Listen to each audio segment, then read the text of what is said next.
Hi guys, welcome. If you're new here, my name is Elaine, and on my channel I like to talk about bags from mid-range to vintage luxury. And actually today is a new bag, so it doesn't fall under either of those categories, but it is actually only my third new bag of the year.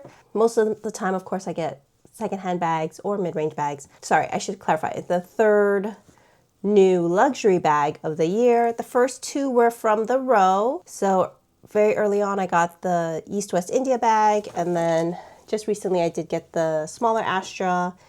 And then I don't know why, but I got this one right after that, which, well, we'll get into it. So without further ado, I already did do a short of revealing this, so might as well show you here. This is the Bottega Veneta Giorno bag, and it is in royal blue suede. So I don't know what made me think of this bag. I think I saw an Instagram like reel. Girl, beautiful style. Basically, she has this color bag suede in the Andiamo. And I did do a review of the Andiamo, and I do think it is a great bag, but the Andiamo is quite a bit more than the Giorno. I think it's like in the $4,500 range. This one is $3,000-ish, I think from $3,400-ish.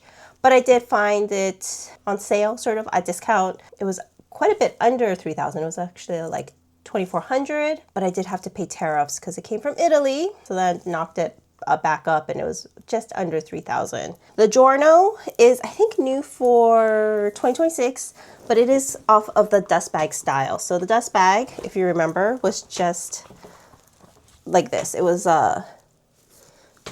just a sort of a flamenco style pouch type of bag, and then they added for this year a little flap, which I actually really like. So I did try on the dust bag at the Alla Moana Bottega Veneta store. I almost bought it. Instead, I bought the Wallace. But at the time, I think the dust bag was just under $2,000 or just over. I think it was just under. I think it was like $1,900, which was like the cheapest bag in the collection. But I decided not to go for it because I was really turned off by the nylon interior, which this also has, and I'll let you know why I decided to go for it anyway. So I didn't go for it. Plus, I also was waffling between the dust bag, Bottega Veneta dust bag, and the Loewe Flamenco, the new one that's more of a pouch. Got neither. Or actually I did get the Loewe Flamenco, and then I returned it. So in the end I got neither, but I did get the Wallace instead, which I think at the time it was like $2,300,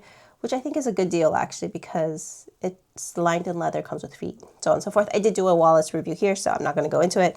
Anyways, I know you're here to talk about the Giorno. Anyways, this is their new version for this year with the flap. I've been using it for a couple days now, so I already have my stuff in here. So if you want to see what fits, my little Zumoni organizer full of stuff, sunscreen, cough drops because I have a little bit of a cold, tissues, same, hand sanitizer, sunglasses, wallet, and mini mom pouch. It all fits in there quite easily. This is sort of my essentials. Inside, there's no pockets, no nothing. And I just wanted to get you a close up. This is the nylon interior. So I have a track jacket from early 2000s, late 90s. That is this material. So it is kind of that slippery, shiny nylon.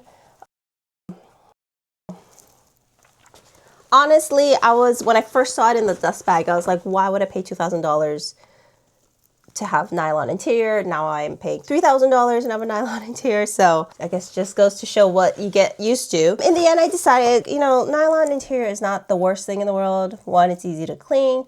And two, yes, it sucks. Like 20 years down the line, this nylon is definitely going to start disintegrating, especially if you use the bag a lot. But I kind of come to realize, like, I'm not really the type of person to carry or hold on to a bag for 20 years. So for me, if I can hold on to it and use it well for 5 to 10 years, that's good enough. I do think the nylon will hold up for 5 to 10 years. I mean, I don't think I would be using this bag daily, so that's another thing. But if you were to use the bag daily, yes, maybe you would run the risk of the nylon tearing, disintegrating, so on and so forth. This is the bag when it's empty. There's no feet, of course, and it's very flat. It does have a drawstring. It does kind of look a little wonky when it's not filled. And then the drawstring does come apart with a little snap. So you could just make it like a little pouch. You could even make it like a clutch, in which case you just put the drawstring inside the bag. I mean, this bag probably benefit from some sort of organizer, especially if you're gonna be using it as a clutch, because otherwise it is just one squishy mess, right? I will say this suede is gorgeous. It feels wonderful. It looks great. So I did have a cobalt blue, was it a parachute? I think it was a parachute. I unboxed it earlier this year and I already did actually sell it because, I don't know, I wasn't wearing it. It was a little too big, and the color, I think because it was such a big bag and it's such a strong color, I just felt it was a little too much for me. This size and this kind of blue actually works, I think, better. The blue on the suede is a little more muted because it's not like, doesn't have that like sheen of the leather. I feel like it absorbs light rather than reflects it. And the suede is wonderful. Oh yeah, it smells wonderful. I don't have any of those gripes when it comes to suede and it meeting any sort of leather edging. There is no leather edging on this bag. It's just suede on suede. So yeah, overall quality of the bag I think is pretty good. But I do have some issues when it comes to functionality. So first off, I'm going to put everything back in, and let's also see if it fits a water bottle as well once I put everything in, which I think it will because it actually is bigger than you would expect. Once I put everything in, there's, room to spare. Water bottle. Yeah, so water bottle fits right on top, no big deal. And then close it, flap, and ooh, little snap. So yeah, I'm gonna check out the water bottle for now because actually with the water bottle, I do notice that it holds its shape better, but we're gonna start talking about the cons here, if you can't tell. I don't really like how this sort of looks. It looks better when it's sort of like this elongated shape with the flap over, but as soon as you carry it by the handles, it starts to like scrunch like that. And more so if you have less things or if you have heavier things, and that's to me not a great look. Even when it's on my shoulder, it's like that. And I can just show you what it looks like on my shoulder. So on my shoulder, it's like this. So it hangs actually kind of low, if you see what I mean. It's right at like my abdomen, stomach area, probably because it's scrunched up so much. If I were to try to crossbody it, it's actually kind of possible. It's a short crossbody. So I'm 5'4". When I crossbody it, it actually hits right above the hip. But there's no handle here. It's actually doable. Actually, I don't mind it. Also, when it's crossbody, I feel like, this part becomes wider. It becomes more of the shape that I like.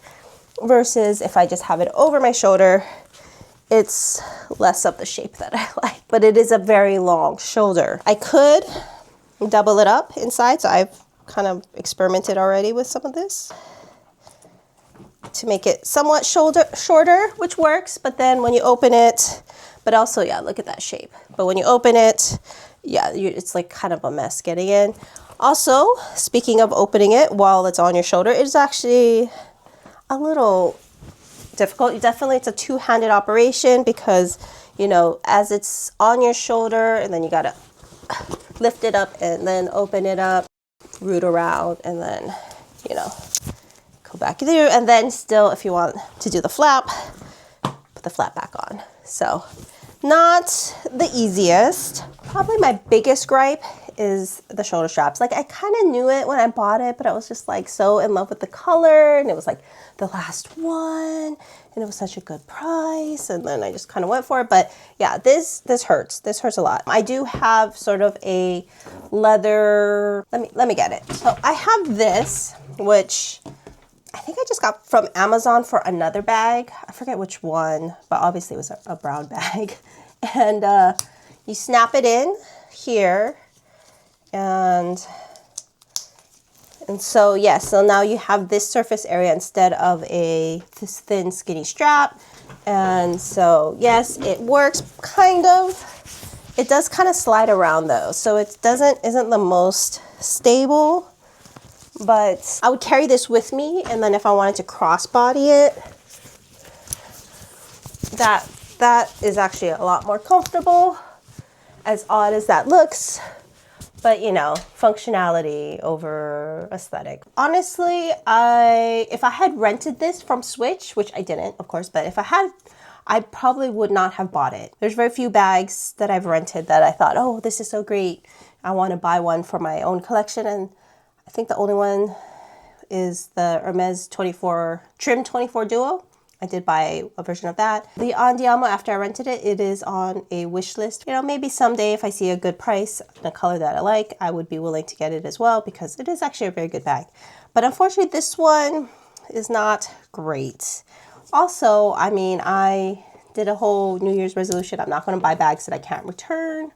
Technically, I could return this bag, but so here, I bought it from, well, I first found it through Editorialist, which is just an aggregate website. It'll just pull from other websites. So then I followed it to Luo Sophie, which is actually based in San Diego, but it functions a lot like a Farfetch. They will just source it from boutiques across the world, mostly Europe, of course, because these are European brands. So this came from a boutique in Italy.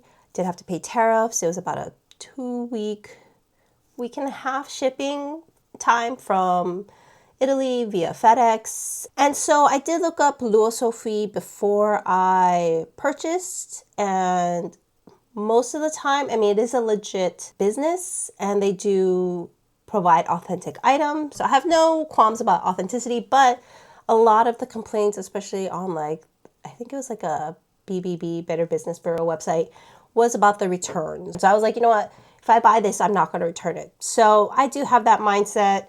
I don't think I will return this. I mean, I do love the bag. I love the look of the bag.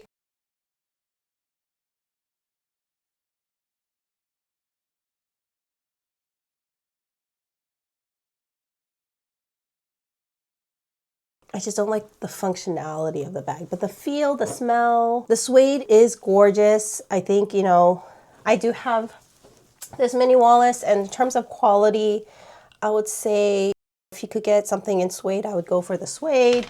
Sure, the durability is not, I mean, it's not going to be as durable as the leather, but I do think just overall feel, smell, like the luxuriousness of the suede is top notch. So anyways, yeah, unfortunately, my third brand new luxury bag of the year, and is somewhat of a fail. I would categorize it as a fail more than a success. I do think I just need to really be careful when I'm gonna commit to buying brand new bags. I didn't see a lot of reviews on it. There is one on Reddit. They mostly say good things, except for one at the bottom. I do remember this person trashed Louise Trotter, saying, you know, she makes terrible bags. But I gotta say, this is honestly a Matthew Blazy, like the dust bag, the original design comes from Matthew Blazy, you know, with the nylon interior and these like really uncomfortable skinny tubular straps.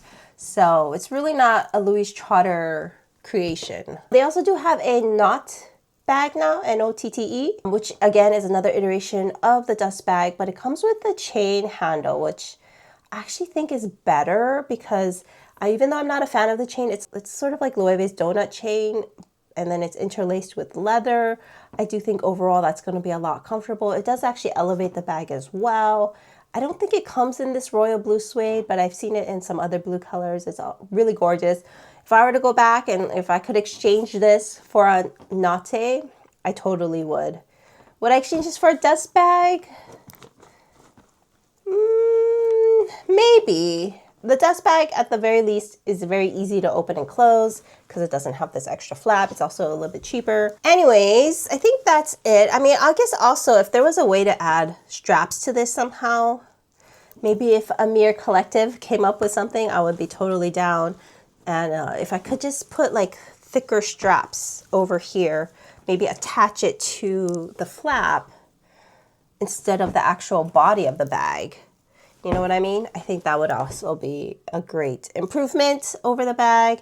This magnet's actually very strong. It's very big, very strong. So even if I were to attach straps under here, I think that would have been fine. We'll see if there's an update on this or whether I end up selling it next quarter. But anyways, thank you guys so much for watching, especially if you watched till the end, and I'm like just rambling at this point. I hope you found this interesting. If you're looking at the Giorno, definitely think about some of the cons that I talked about. Even if, though it is a beautiful bag, it's kind of pretty hefty investment for not the best functionality when it comes to this bag. So yeah.